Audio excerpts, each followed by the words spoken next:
সঠিক নিয়মে কিভাবে আপনি বেল সিস্টেম সালোয়ার কাটিং করবেন আজকের এই ভিডিওতে এই প্রসেসটা দেখাবো। তো সবার প্রথমে এখানে দুই হাত বহরের কাপড় 4টা ভাঁজে ভাঁজ করে নিয়েছি। এখানে হচ্ছে বেল সিস্টেম সালোয়ার আমি তৈরি করবো, এই জন্য হচ্ছে বেলের জন্য 6 ইঞ্চি বাদ দিব।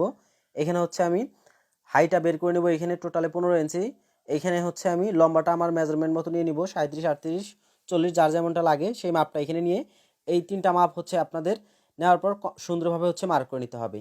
এরপর হচ্ছে পায়ের যে মুখের যে মাপটি রয়েছে এই মুখের মাপটি হচ্ছে নিয়ে নিতে হবে, 6.5 ইঞ্চি নেব। এখানে নিচে হচ্ছে আমি টিপ বোতাম দিব, উপর থেকে এখানে হচ্ছে 4.5 ইঞ্চিতে আরেকটা মার্ক করব। এরপর এইখান থেকে হচ্ছে নিচে যতটুকু নিব এখানে হচ্ছে 1 ইঞ্চি ব্যালেন্স করে এখানে আরেকটা মার্ক করব। এখানে হচ্ছে 2টা টিপ বোতাম আমি ব্যবহার করব। এরপর এখানে যে কাজটি করবো এখানে হচ্ছে চিহ্ন দিয়ে নিতে পারেন। এরপর হচ্ছে আমি এখান থেকে লুজটা বের করে নিব। এখানে হচ্ছে 2 হাত বহরের কাপড়ে 17 ইঞ্চির মতো থাকে, এখানে হচ্ছে 16 ইঞ্চি আমি রাখবো। এখানে হচ্ছে 2 ইঞ্চি আরও মাইনাস করে এখানে হচ্ছে শেপের জন্য মার্কিং করে নিব।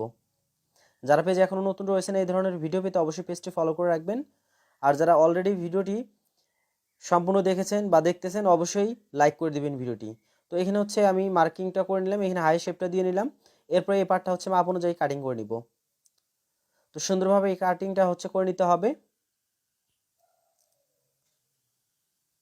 তো এই পার্টটা আমার কাটিং করা কমপ্লিট। এই দিক থেকে হচ্ছে কাটিং করবো, এখানে চিহ্ন দিয়ে নিব। তো এখানে হচ্ছে সুন্দরভাবে আমি এখানে হচ্ছে কাটিংটা করে নিচ্ছি।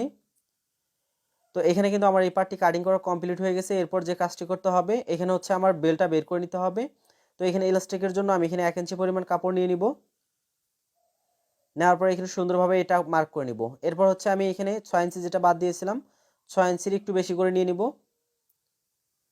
তো এটা মার্ক করা কমপ্লিট হলে আপনার কোমরটা যতটুকু থাকবে এখানে 4 ভাগের 1 ভাগ নিয়ে নিতে হবে। এখানে যেহেতু 4টা পার্ট রয়েছে সেক্ষেত্রে আমার কোমরটাকে 4 ভাগের 1 ভাগে এখানে নিয়ে নিলাম। নেওয়ার পর 1 ইঞ্চি পরিমাণ কাপড় ব্যালেন্স নিয়ে আমি এই পার্টটা হচ্ছে কাটিং করে নিলাম। তো এভাবে কিন্তু আপনাকে খুব সুন্দরভাবে এই পার্টটি প্রথম অবস্থায় কাটিং করে নিতে হবে।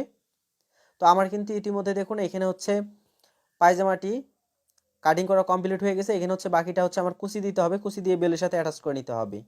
ভিডিওটি কেমন লেগেছে সেটা অবশ্যই কমেন্ট করে জানাবেন, আর অবশ্যই ভিডিওটি বেশি বেশি শেয়ার করে